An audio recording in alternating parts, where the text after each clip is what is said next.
Neste espaço de meditação, convido-te a explorar a conexão entre o terreno e o transcendental. Que a chama da espiritualidade brilhe intensamente, inspirando pensamentos que conduzam à compreensão do propósito divino. Bem-vindo a este tempo de introspecção, onde o sagrado se manifesta nas entrelinhas da reflexão.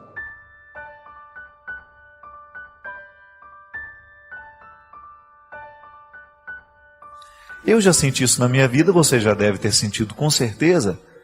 Aqueles momentos em que você tem a sensação de que você não consegue viver sozinho. A carga sobre os ombros é muito pesada. Você não dá conta de acomodar dentro do seu coração a dor. Você não dá conta de acomodar dentro do seu coração a desilusão. É natural que num determinado momento da vida a gente experimente essa solidão. É pesado demais.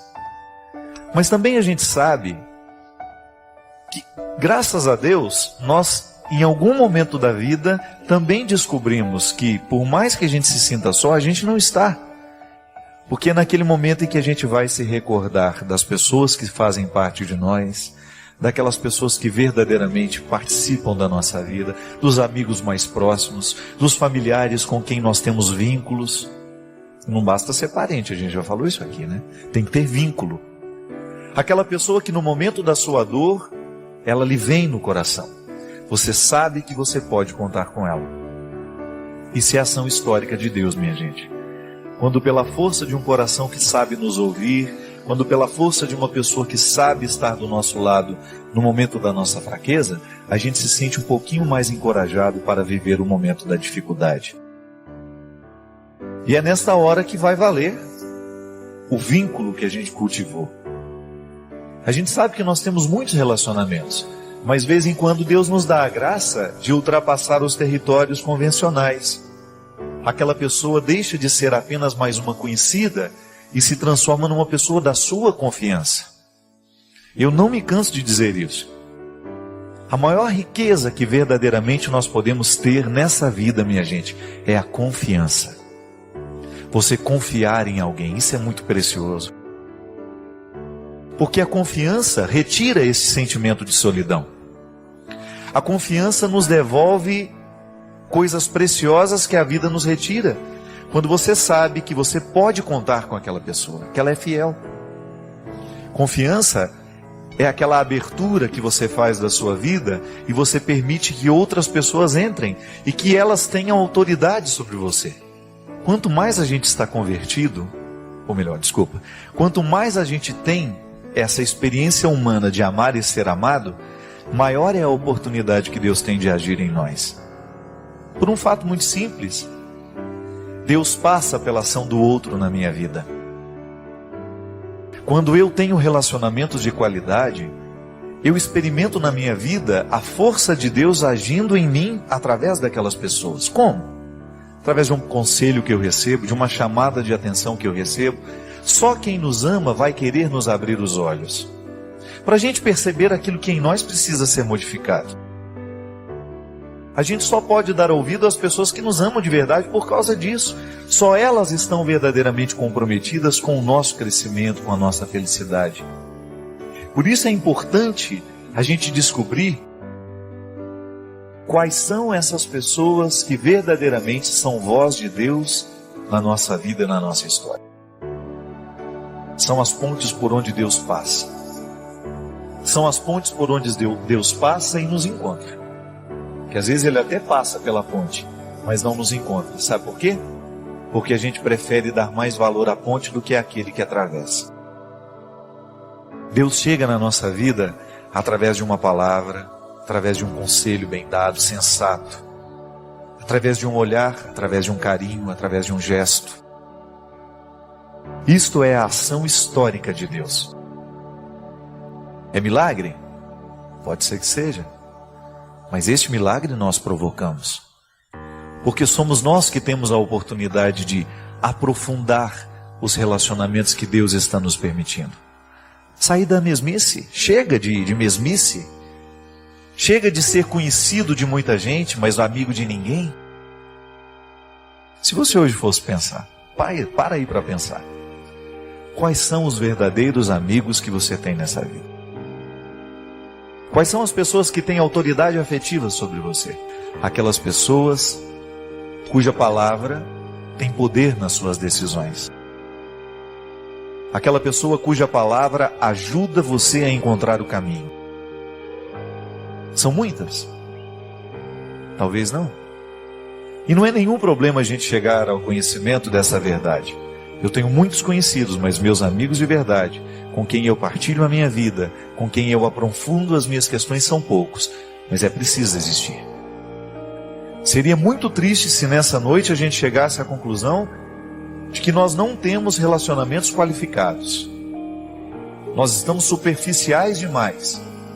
Nós estamos tendo muitos conhecidos, mas não estamos tendo amigos de verdade. E aí é o momento de virar. Esse jogo precisa mudar. Ninguém pode ser feliz se não tem bons vínculos nessa vida. E aí volta a dizer, Deus perde a oportunidade de passar pela nossa vida, por quê? Porque faltam pessoas em que a gente confie. Se a gente não tem pessoas em que a gente confie na palavra, como é que Deus vai falar comigo? Como é que eu vou poder ter a oportunidade de transformar a minha personalidade, o meu jeito de ser, se eu não dou atenção à palavra de alguém? Se ninguém tem poder de falar comigo, se a palavra daquelas pessoas não tem autoridade sobre mim, como é que Deus vai passar por essas pessoas? Muita gente, mesmo sem nunca ter se encontrado comigo, me considera um amigo. E eu fico feliz por isso.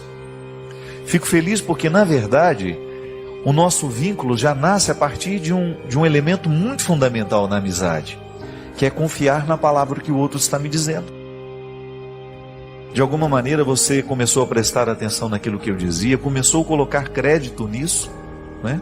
Dar a oportunidade, me deu uma oportunidade de ter alguma autoridade na sua vida. Eu sou padre, sou portador da palavra de Jesus, e você coloca algum crédito naquilo que eu falo. É responsabilidade minha, porque Deus nos coloca nestes caminhos para que a gente possa ajudar a vida uns dos outros. Agora eu também tenho que ter as pessoas que passam pela minha vida e fazem por mim aquilo que eu tenho a oportunidade de repente fazer por você.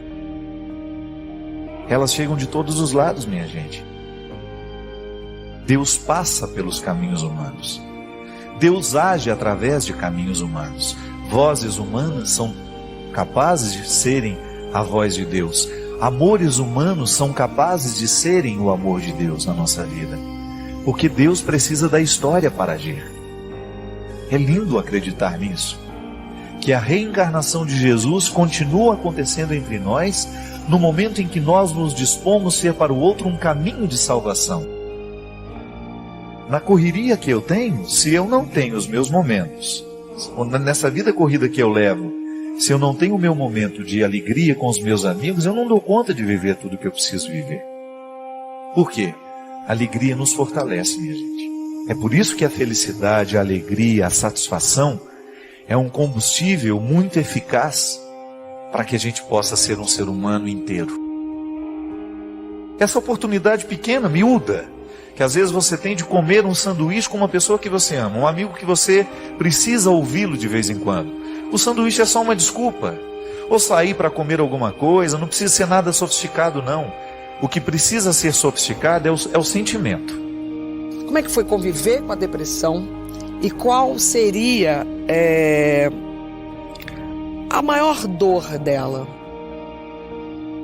Primeiramente, eu precisei aprender a conviver com a melancolia. São processos muito parecidos, né? Mas melancolia não é patológica, não é um processo que precisa ser cuidado.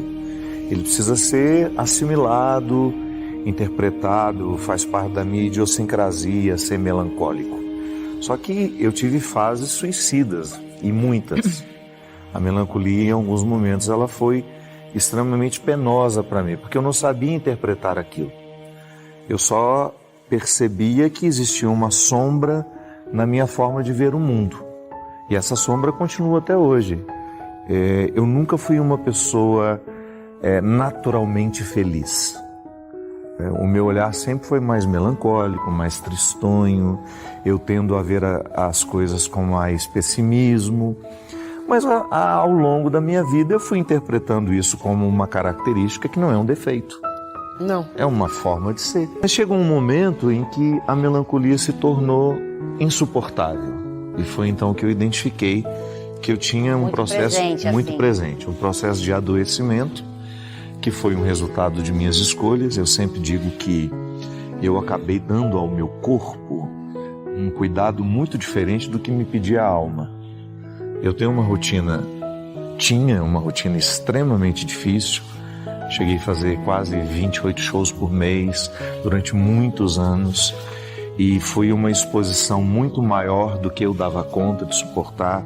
Na verdade, eu acredito que a depressão e também a síndrome do pânico, depois tudo junto, foi uma construção que eu não fui percebendo que estava acontecendo.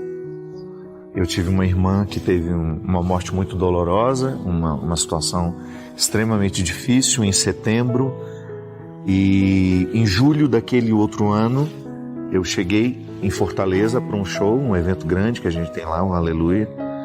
Fiz o show, depois fiz uma sequência de 4 shows, e todos eles com muito medo de tudo e sentindo que alguma coisa estava muito desorganizada. E quando eu entrei em casa, quando o carro que me levou em casa me deixou, que eu desci, que eu comecei a subir as escadas da minha casa, eu comecei a chorar. Fui chorando, e aquilo foi evoluindo, e aquela semana foi a pior semana da minha vida, porque eu não sabia identificar o que estava acontecendo. Eu tinha medo de tudo, e uma tristeza que não tinha como ser acomodado dentro de mim. Foi então que eu identifiquei que existia algo muito sério acontecendo, procurei ajuda médica e fui diagnosticado com síndrome do pânico e depressão.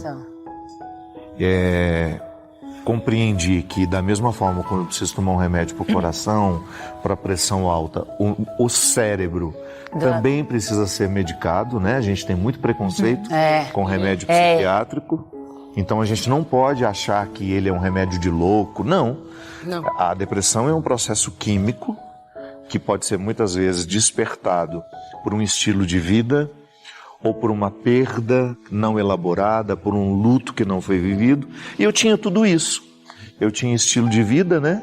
E tinha perdas extremamente dolorosas que não foram devidamente elaboradas, porque eu não tive tempo. Sim. Você não tinha tempo de... Não tinha tempo de viver o luto. De viver o luto. Eu sepultei a minha irmã, E aí veio 2 o dias burnout depois... junto com a depressão. Estava no palco cantando. 2 dias depois eu estava no palco cantando. E eu imagino que você deva ter uma dor maior do peso do preconceito dos outros. Mas como assim um padre com depressão? Que desde o momento que eu fiquei público, que as pessoas começaram a me conhecer, eu não vesti um personagem. Eu sempre fui muito espontâneo, né? Fui muito verdadeiro, transparente. As pessoas diziam, eu era vaidoso, sou vaidoso. Gosto de tomar banho, gosto de passar perfume, corto cabelo. Se isso é vaidade, eu sou, então. E quando eu apareci, eu fui muito interrogado acerca de uma série de coisas que a própria construção do padre na sociedade gerou aquelas perguntas para mim. Eu era um resultado daquilo que, de alguma forma, a gente, culturalmente, ao longo dos séculos, a gente foi colocando a figura do padre como uma pessoa muito sisuda, muito pronta, que vai ao velório para dar uma palavra de consolo. Eu nem dei conta disso. Às vezes eu ia a um velório e eu chorava mais que os familiares. Então eu nunca tive muito essa coisa de ser pronto. E nunca fiz questão de me mostrar pronto para nada.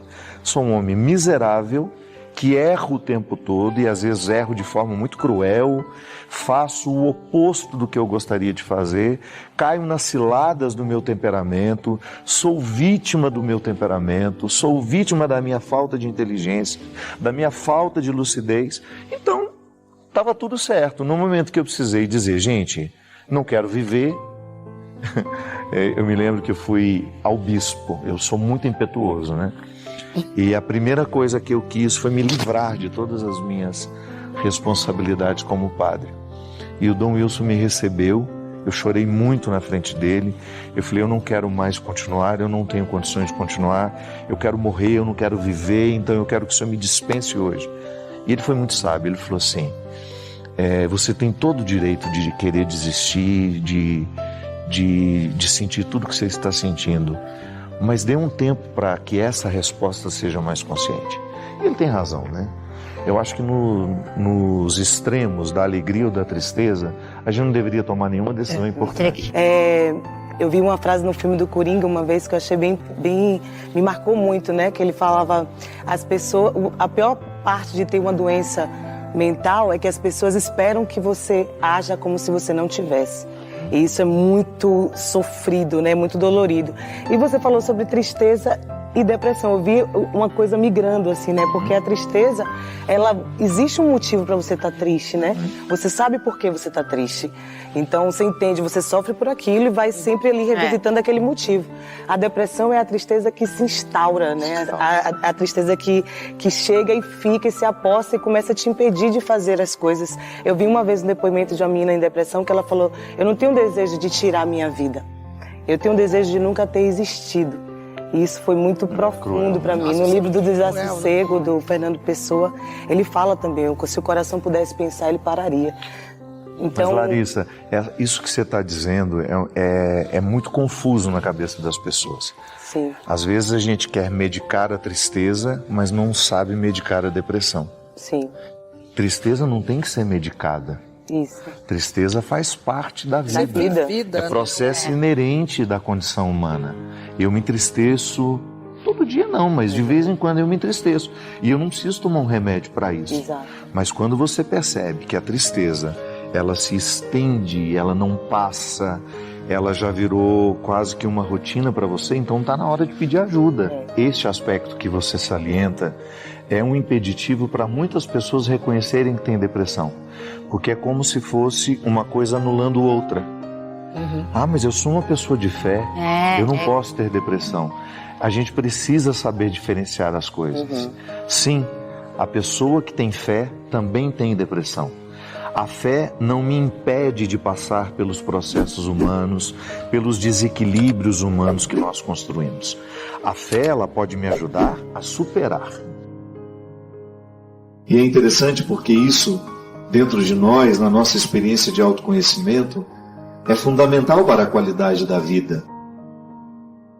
Uma pessoa é mais feliz, mais realizada. Eu não gosto muito do conceito de felicidade.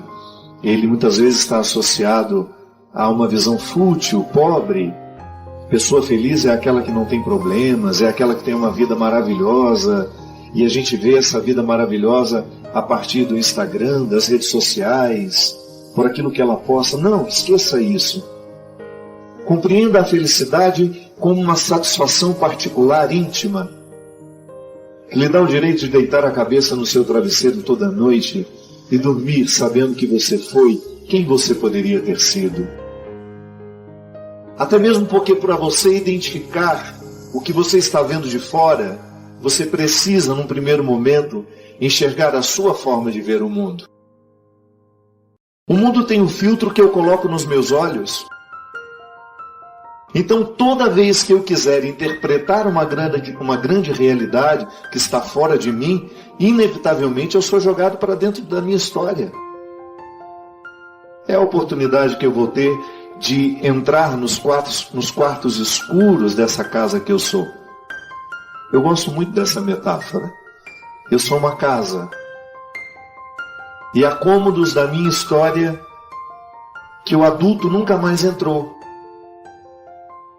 Perdoar é uma experiência de voltar para dentro de si e investigar-se. E também na psicologia, com a psicologia nós aprendemos que o inconsciente, este lugar que seria o HD das nossas memórias emocionais, ele não é conhecido por nós, não é facilmente acessível. Acessar o inconsciente requer muitas técnicas, é difícil, mas o tempo todo ele nos manda recados, porque ele está atuante. Eu lembro da regra que aprendi com a minha professora. Ela dizia, o inconsciente não é conhecido, mas o tempo todo é atuante. Não é porque eu desconheço que ele não atue. Não, ele atua o tempo todo. E ele está, de alguma forma, determinando as emoções de hoje. Pode ser que eu, menino, com muitos medos, com muitas realidades que eu não perdoei, esteja dando ordem ao adulto que sou hoje. Quando nós somos crianças, o nosso mundo é muito pequeno. ele é muito restrito. As nossas possibilidades emocionais se limitam às pessoas que nos cercam. Você ainda não tem a autonomia de sair de casa e dizer, vou fazer amigos. Ou vou procurar alguém que me olhe de uma maneira mais positiva. Vou sair desse contexto de tantos traumas e vou tentar construir soluções com outras pessoas. Não! Você não tem nem autonomia de sair da sua casa. Você não sabe nem abrir e fechar a porta. Você sofre de uma indigência ainda física, de muita dependência das pessoas que cuidam de você. Então é claro que na infância nós somos muito facilmente traumatizados com os acontecimentos. E vamos guardando isso dentro de nós. Nada pode nos escravizar. Muitas vezes o adulto de hoje não é capaz de tomar decisões favoráveis porque nós ainda temos algumas fases que não foram curadas. Muitas vezes o adulto de hoje não consegue viver o perdão e a reconciliação porque dentro de nós existem crianças que estão muito machucadas e feridas. E não é inteligente manter essas crianças dentro de nós. A criança que precisa ficar é aquela que lhe provoca sorrisos quando você se recorda de um fato da sua infância. A criança que precisa continuar viva dentro de nós é aquela que nos mantém esperançosos, com ar sempre de novidade nos olhos. É aquela criança que não conhece, que não tem muita facilidade de se envolver com aquilo que de fato não interessa. A criança tem um estado de pureza, ela só presta atenção no que de fato importa. Conflito é uma coisa de adultos. Dificilmente você vê uma criança conflituada, ela sabe o que ela quer. E é claro que nós não podemos dar tudo o que ela quer, mas ela sabe. Mas quando a gente é criança, nós não temos esses filtros. É por isso que é tão perigoso educar uma criança, ou ter crianças perto de nós, nos observando viver. Às vezes nós dizemos coisas horríveis, sem perceber que estamos ferindo, e aí traumatizamos muitas vezes as pessoas. Um dia, porque não tínhamos ainda esses filtros da maturidade, provocaram muitas feridas emocionais dentro de nós, nos chamando de burros, incompetentes. A gente assimilou aquela informação, ela veio de pessoas que nós amávamos, que nós admirávamos, não tínhamos os filtros para passar essa informação e desmenti-la. E registrávamos aquilo dentro de nós. Aí o tempo passou, aquela criança que era indefesa, incapaz de criar um recurso de retórica, não foi capaz de desmentir quem a traumatizou naquele momento. Aí de repente hoje, percebe em si uma sequência de inseguranças que nós não sabemos onde começa e onde termina. E a impossibilidade de ser quem eu posso ser hoje está numa parte da minha vida que não foi reconciliada, que não foi perdoada, num lixo emocional que eu não joguei fora, uma realidade que eu não soube metabolizar, internalizar, organizar, colocar no lugar. Sim, em muitos momentos da minha história, a dificuldade do homem presente está associada ao menino do passado. Quando nós éramos crianças, nós não tínhamos os filtros da maturidade. A gente acreditava em tudo que nos diziam. Hoje, se uma pessoa diz que você é burra, se você tiver maturidade, você vai arregimentar tudo aquilo que você sabe da sua inteligência.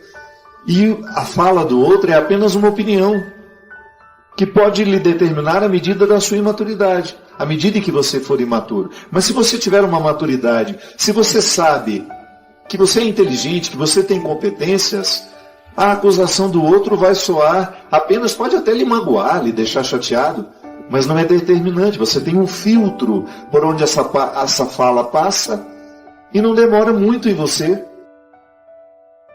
Sim, se todos nós tivéssemos a oportunidade de pegar esse microfone hoje e dar o nosso testemunho, certamente nós teríamos aqui inúmeras falas, revelando lembranças que são doídas, situações que não couberam dentro de nós.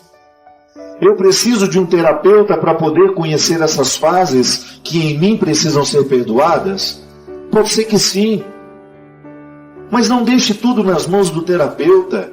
Seja também o seu próprio terapeuta. Viva de forma terapêutica. Eu tenho tido muito cuidado de fazer com que as minhas amizades sejam terapêuticas.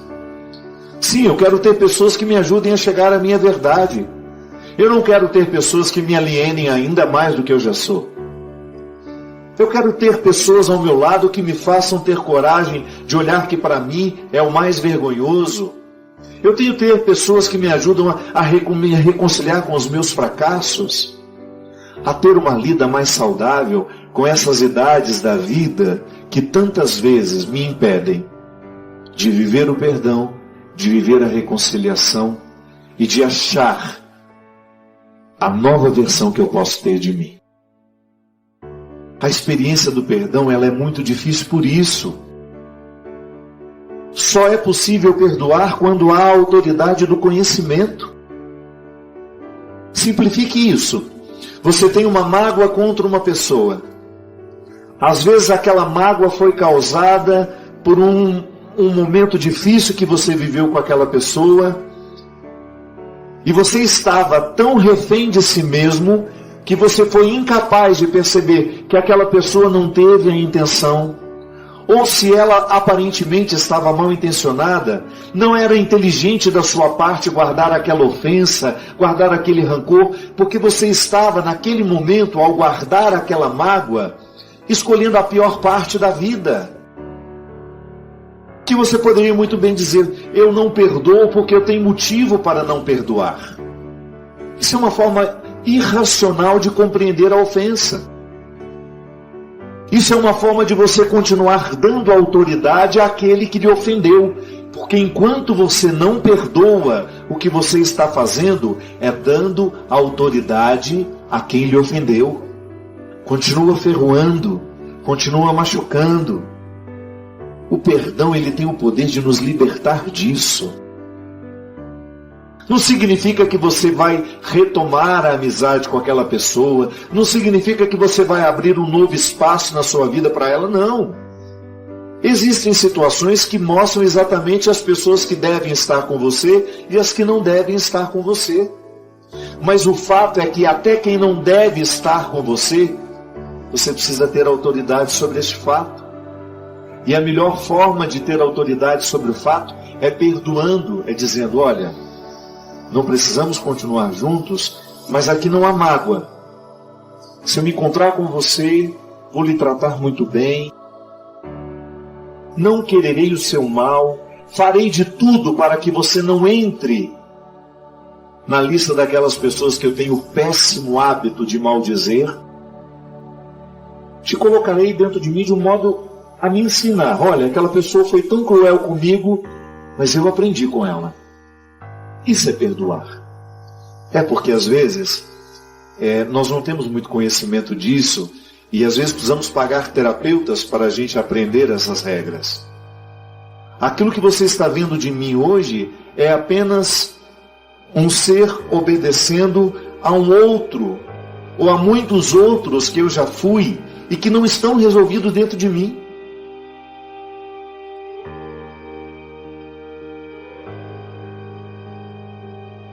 Padre Fábio, por que ocorre hoje tanta destruição familiar? Porque hoje as famílias não têm prevalecido, Padre. E o que devemos fazer para evitar isso? Hoje, a família ela sofre o tempo todo ataques muito violentos da sociedade. Esse jeito contemporâneo de viver, né? Esse jeito moderno que não favorece o vínculo. E aí, Natália, a gente precisa pensar que quando a gente analisa a questão da família, é o lugar onde isso explode. Mas a fragilidade dos vínculos afetivos humanos, ela está cada vez mais evidente em tudo, não é? As pessoas não estão muito dispostas a se doarem umas às outras. O mundo contemporâneo, com tudo aquilo que é próprio dos nossos dias, né? É aquilo que são as características do nosso mundo. Tudo muito transitório, tudo muito rápido, tudo muito fugaz. É muito difícil, o amor não sobrevive dessas pressas. O amor, ele precisa de calma para acontecer, não é?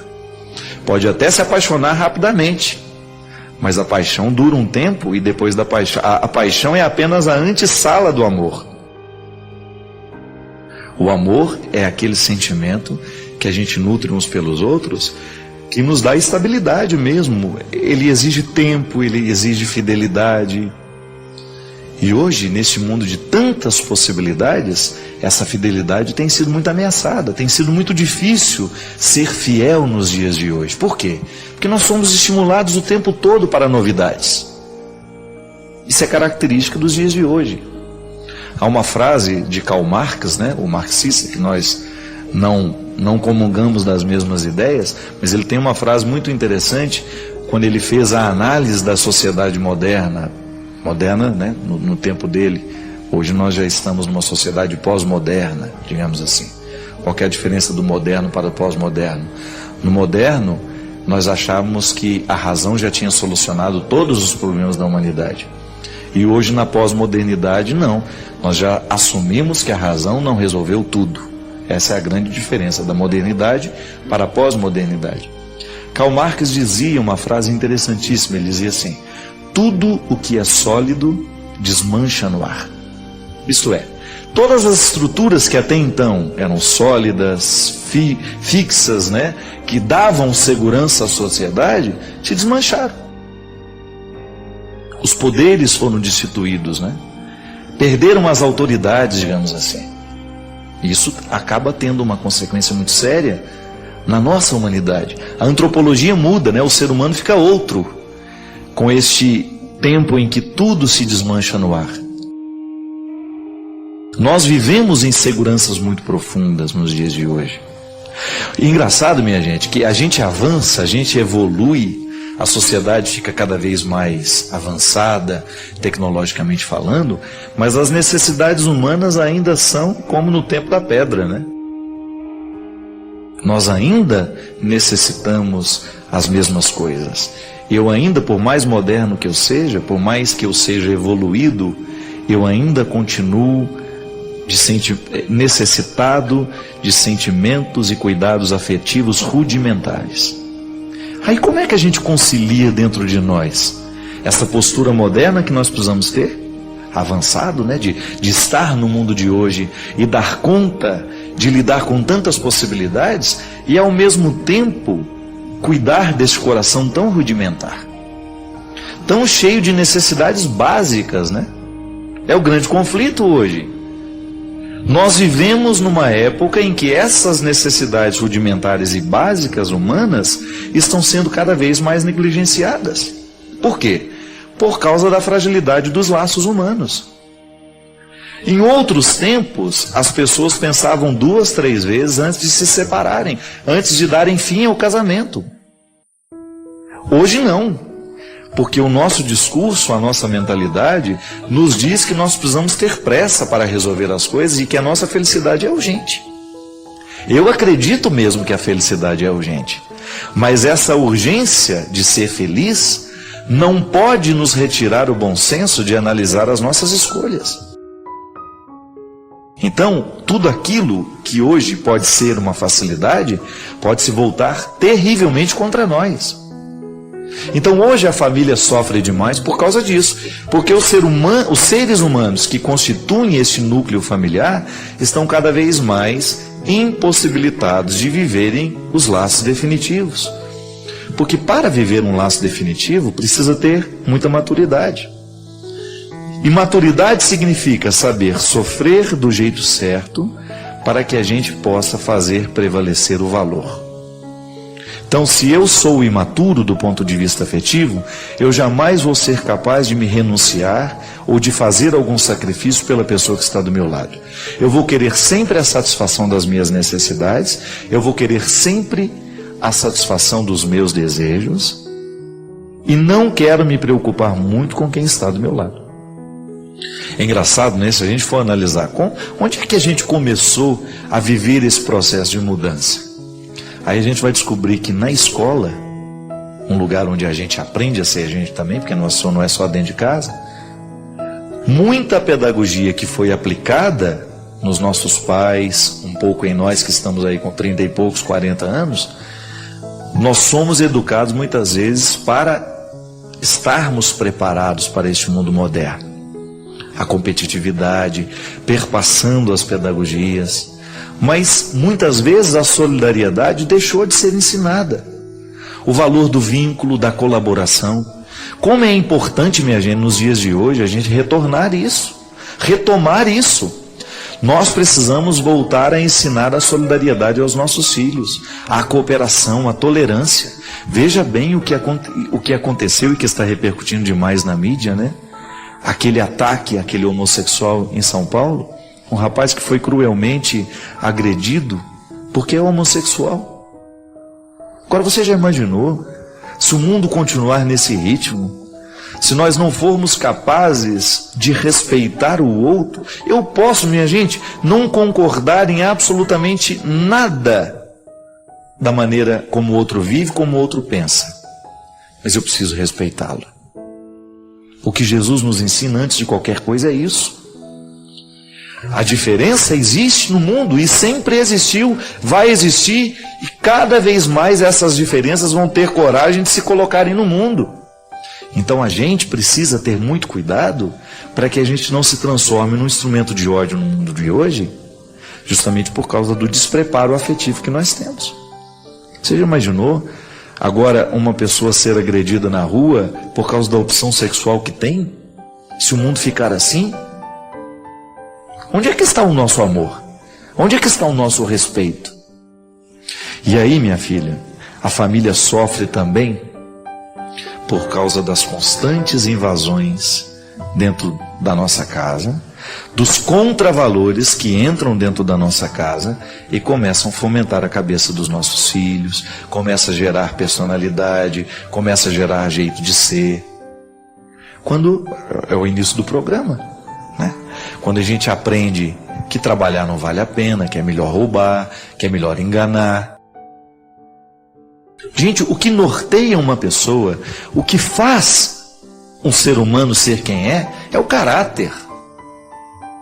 E o caráter, ele é moldado desde o início da vida, desde quando nós começamos a perceber que a criança precisa aprender valores. Agora veja bem, se o contexto da pós-modernidade nos modificou demais, se nós estamos o tempo todo ávidos pelas possibilidades, mas incapazes de lidar com esses valores, de trabalhar esses valores dentro da nossa casa, a gente corre o risco de criar uma geração, uma sociedade cada vez mais precária, que não sabe amar, que não sabe colaborar, que não sabe respeitar, que não sabe conviver com as diferenças. Eu não estou aqui motivando absolutamente nada. Eu não estou fazendo outra coisa senão dizendo que nós precisamos voltar a cultivar os valores dentro da nossa casa. Ensinar para os nossos filhos o amor ao outro, o respeito mesmo que ele seja diferente de nós. A instabilidade dos laços afetivos hoje, ela tem sido causa de muitas violências, porque o filho que cresce sem pai, que cresce sem mãe, que cresce sem referência de autoridade, ele vai sair pela rua assim, achando que ele pode espancar todo mundo, que ele pode bater em todo mundo, que ele pode pegar o carro dele, que ele pode avançar o sinal. Por quê? Ele não aprendeu os limites. Está vendo que a estrutura familiar, ela é minada nessas coisas? É na ausência de formação das nossas crianças. Gente, ninguém quer ser marginal. Mas se nós não damos a oportunidade, as pessoas não vão vencer na vida. Marginalidade, o que é? É ficar à margem. É não entrar no pacote principal. Aliás, cada vez mais eu estou convicto de que todas as obras assistenciais, sociais que nós temos dentro da sociedade, tem que ser para gestar um novo jeito de ser gente. A minha atitude solidária, ela tem que estar diretamente ligada às instituições que trabalham na recuperação de pessoas. Na oportunidade de que as pessoas saiam da marginalidade, de que elas reencontrem o caminho da vida, de que elas comecem a trabalhar, que elas reencontrem a sua dignidade e voltem a dar conta da vida. Saiam da margem. A ação de Jesus sempre foi essa. Jesus encontrava as pessoas marginalizadas, isso é, fora, elas estavam jogadas fora. Ele trazia de volta todas as marginalizações possíveis, minha gente. Jesus trabalhou com a marginalidade social, com a marginalidade psíquica, com a marginalidade religiosa, emocional, física. Jesus olhava para aquele que estava de fora e convidava a vir para dentro. Era a grande mudança que ele realizava na vida das pessoas. Fazia uma faxina no coração.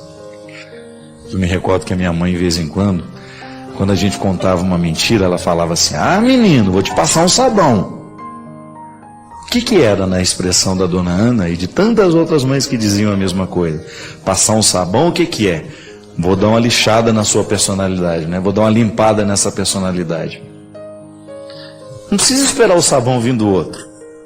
Tenha coragem de você mesmo reconhecer nas suas indigências o que precisa ser lavado com sabão. A alma precisa dessa lavada de vez em quando. Para que quando a gente assistir a esses noticiários em que essas atrocidades acontecem, você ter a coragem de reconhecer: se eu não cuidar um pouco mais de mim, eu faço a mesma coisa. Reconhecer isso já é um grande passo. Passa um sabão na sua cara hoje também, eu vou passar na minha. E aí a gente melhora o mundo, sabe por quê? A gente começa a fazer a limpeza dele a partir de nós. Da mesma maneira como os morros do Rio de Janeiro podem ser limpos de tanto crime, para que as pessoas voltem a andar com serenidade, com tranquilidade, a gente pode fazer também com os nossos corações. Limpe seu coração. Retire dele todo e qualquer resquício de ódio, de maldade, de intolerância. Permita que Jesus fique nele. E se você tiver Jesus no coração, fique tranquilo. Tudo mais você vai aprender com o tempo, porque Jesus nos amadurece.